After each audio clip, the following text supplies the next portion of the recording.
All right. Thank you, Mindy.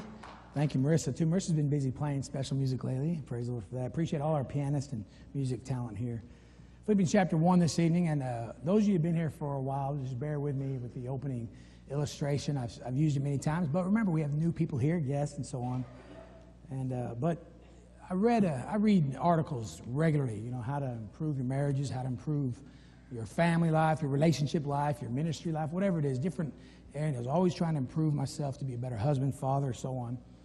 And recently I read about the principle of just because, and that's important. You know, sometimes we are good about remembering anniversaries and birthdays, but sometimes you need to do something for somebody just because, right? And write a letter to your kids just because. Give your wife flowers just because she's awesome, right? How many ladies would like that? Or chocolate. 2 ladies would like that. The newlywed raised her hand, Lance. You better pay attention. You notice that? Okay, you felt that shoulder go up a little bit. It's like, whoa. Okay, so she's ready for you to give her flowers just because. You've only been married 2 weeks and she's already asking for flowers just because. Woo. You're going to have an expensive way of marriage, amen. So, but I think so many times there's a beautiful principle in the Bible also of confrontation, right? And when there's a problem, you need to confront it. And the older I get, the more willing I am to do that. I've learned that the more you, to quote the famous man of faith, Barney Fife, if you nip it in the bud, it just works things out, things work out a whole lot better. So, but a lot of times we don't have to get to that point if we start with what Paul's doing here. Where Paul just takes a moment to just say thank you to people. And oftentimes in our life, I don't think we are appreciated by the people that service us. And I don't mean to pick on these people, but I use this story, and Brother Tim Klink ruined it for me, but I've never been pulled over by a cop to just thank me for doing an excellent job driving. Actually, I probably would never give a cop a reason to do that. But I just can't imagine a cop pulling you over and saying, hey, and you know, nobody likes seeing those dreaded lights in your rearview mirror. You're always hoping it's for somebody else. You know how it is, you slow down. Cop going past me, I know you're trying to get this guy. And he slows down too. Why are you slowing down? I didn't do it. What did I do? What did I do? I always have to ask because I usually never know what I was doing. He pulls you over. He walks up, knocks on your window and says, I don't need your license. I just wanted to tell you, I've been watching you for the last 2 minutes and you are an excellent driver. You did a great job. Now, Tim Klink had that happen, right, Brother Tim? You got pulled over.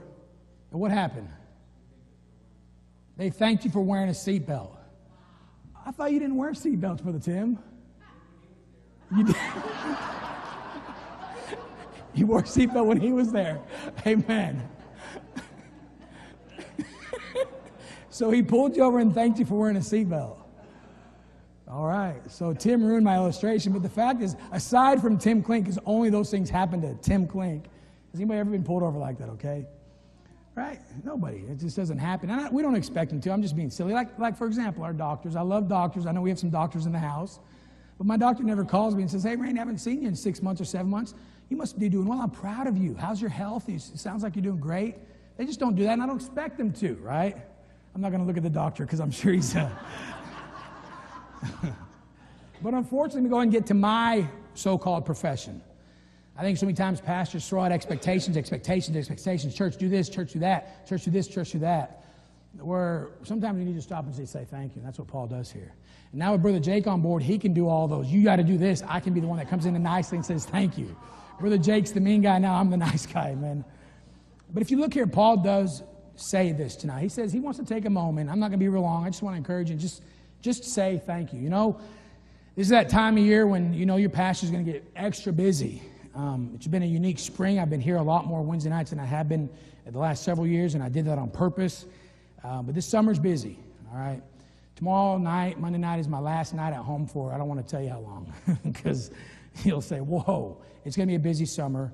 And I'll be traveling and preaching in different camps and conferences, and we've already dealt with that in the message in April. And if you weren't here that night, you can go back and look at it, watch it, and understand why this ministry is unique, and you have a pastor that travels. And by the way, the reason Paul wrote these epistles is because he was not with the church when he wrote these epistles.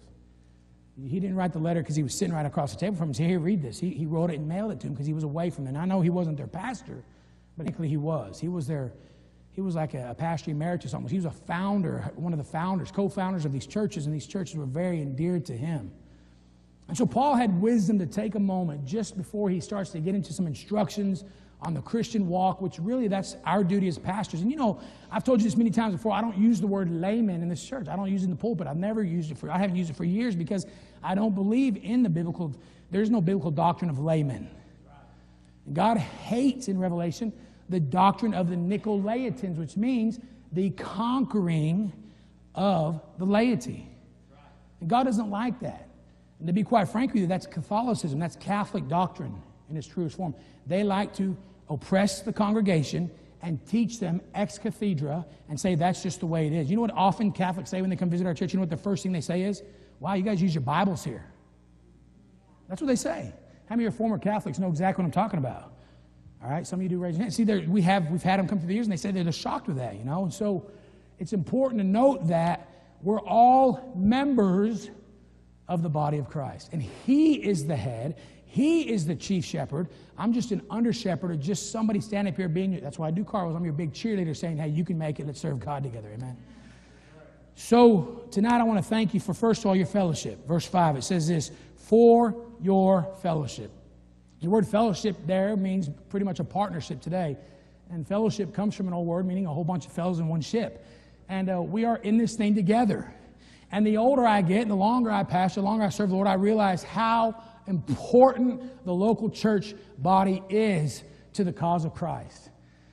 I have the honor and privilege of standing in this pulpit to represent Jesus Christ every week. And if Jesus walked in the back door right now, I'd immediately sit down in the front, yield this pulpit, and let Him preach. Amen. But He has chosen to allow me for this particular local church to pastor this church and preach and lead as best I know how in spite of my failures. It's not my job to decide what Central Baptist Church does across town. That's not my business. I'm for them, and I hope they succeed, and I hope they do the great best they can do. Old Paths here in town, or Pleasant Ridge Baptist Church, which Brother Tim's building their building across the river. I'm for those churches, but I'm not their pastor. It's not my job to go over there and tell them what they should be doing. I got too much work to do here, right? But you all, God has brought you here. We're part of the same ship, and I thank you for that. Paul had to have people that were willing to step up and serve and stand when he wasn't there, or do things that Paul could not do, or this whole principle of delegation and allowing other people to step up and serve. And that's what this church is all about. We want people to serve. You just saw young people stand up here and sing. I want you to get involved. I want everybody to serve God. Why? We're in the same ship together, and I thank God for that, and I'm thankful you're willing to do that. Number 2, I'm thankful for our fellowship in the gospel. Boy, isn't that a blessing? The gospel brings us all together, amen. If you look there in Philippians chapter 1 and verse 5, it says, for your fellowship in the gospel. In the gospel. Now, if it wasn't for the gospel, maybe many of us wouldn't have the opportunity to see each other regularly, but the gospel is what drew us here, and thank God the gospel still sustains us and keeps us here. I'm thankful for those of you that believe in the gospel. I'm thankful for people who give money to the local church to support the spread of the gospel. I'm thankful that we all believe in the death, burial, resurrection, according to the scriptures of Jesus Christ, according to 1 Corinthians chapter 15. I'm thankful that we preach the gospel, not a gospel. We preach the good news, not a good news. We preach the only way to heaven. We preach the Jesus Christ. I'm thankful that you agree with that and make it easy for me to preach the gospel week in and week out. You see, I often, when I travel, several reasons I like to take my families with me is because I know no matter where I preach, I'll have some people in there that'll support me. Now, it's not so much this way, because most of the churches I preach in, I've gone back to many times, and they keep having me back, suckers. All right, but anyway, but several times when I first started traveling, we get to this church, and you can just sometimes walk in and feel, I don't know how this church is going to take to me. I think this is an accident. I think we're here by mistake. And way back, we'd sit in like the second, third row, and I would test the waters, right, kids? You guys remember how Daddy would test the waters? The preacher would get up and say, let's sing Amazing Grace, and I would just yell, amen. And when all the kids in the church would go,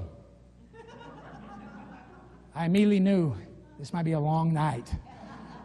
They're not used to someone yelling amen, you know. You test the waters like that.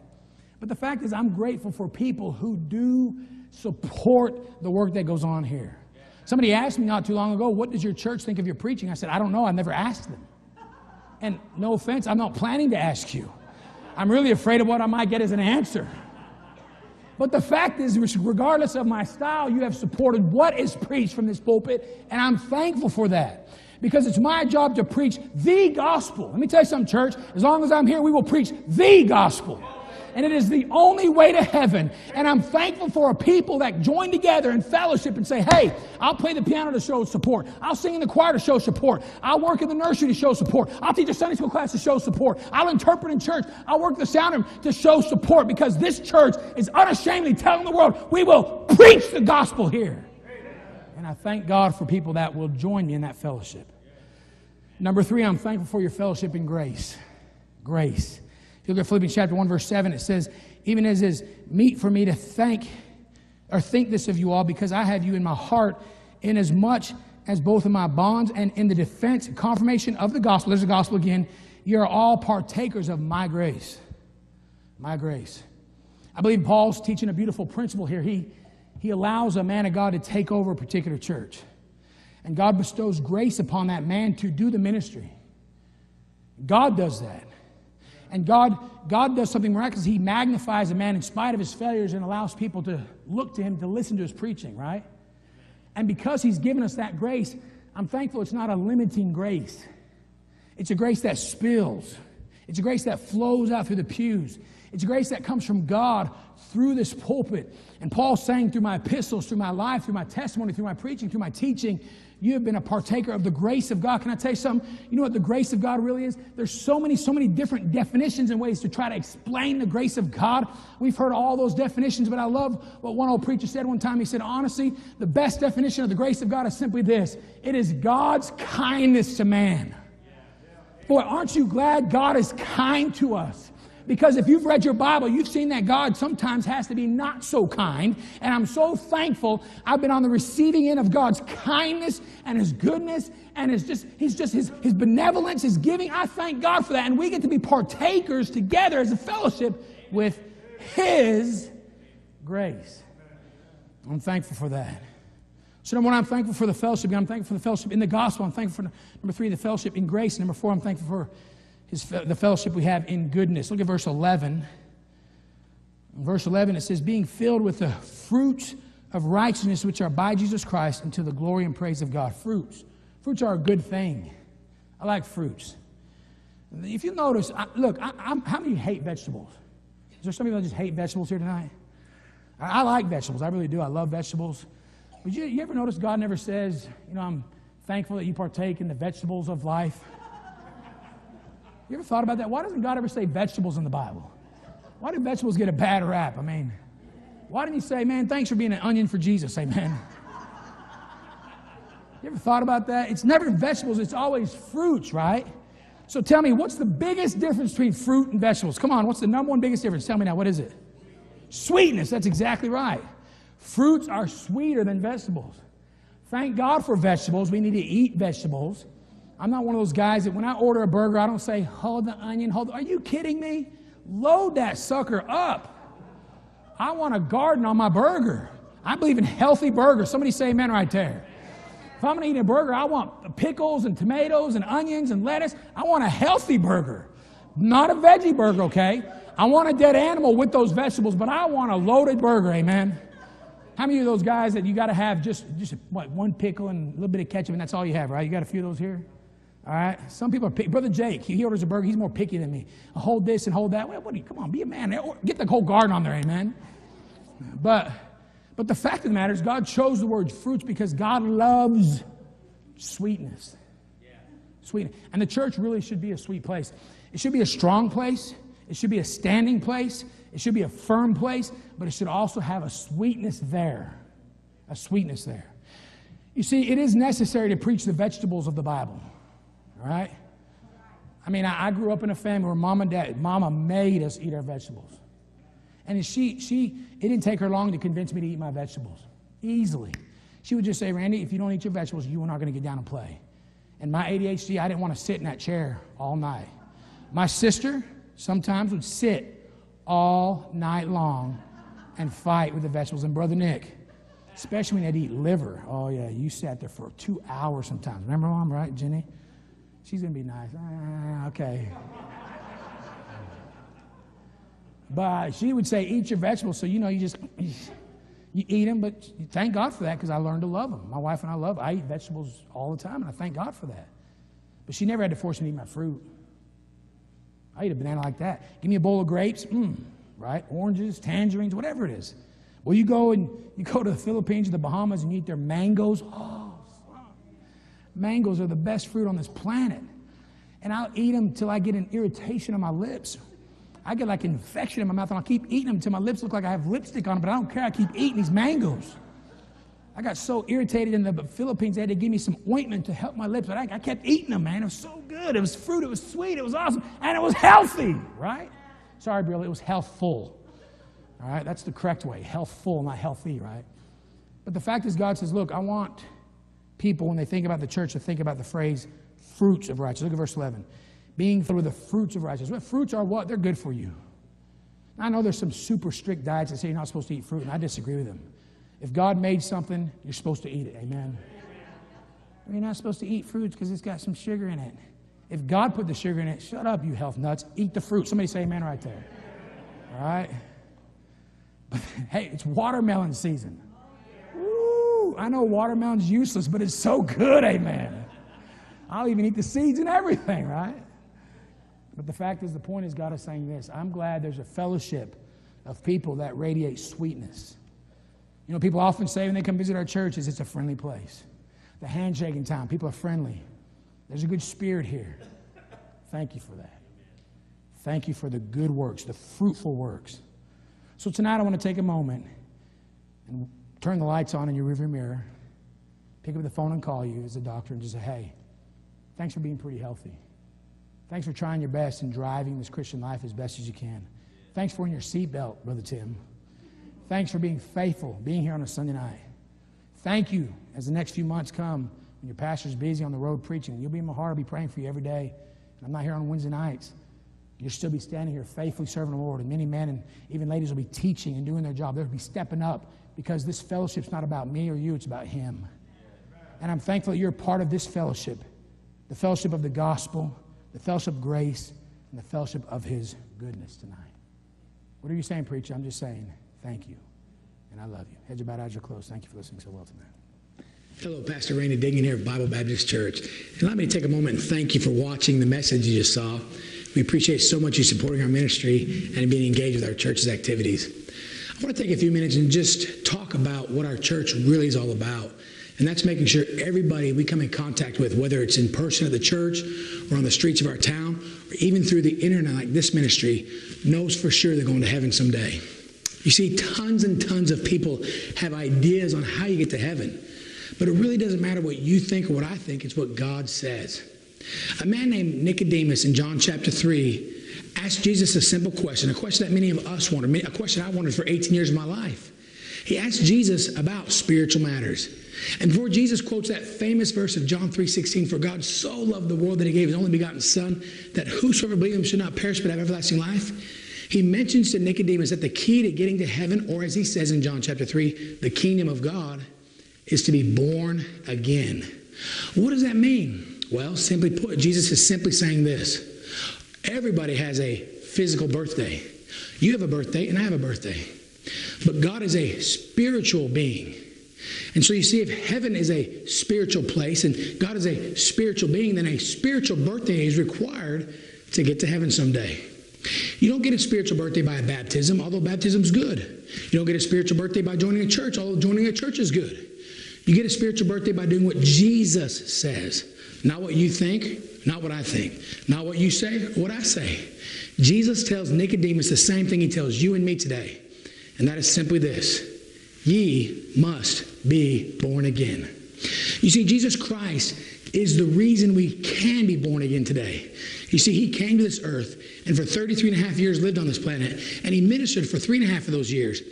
And then He died on the cross for your sins and my sins. And then 3 days later, He rose from the dead. And He defeated 4 enemies that you and I could not defeat. Death, hell, sin, and the devil.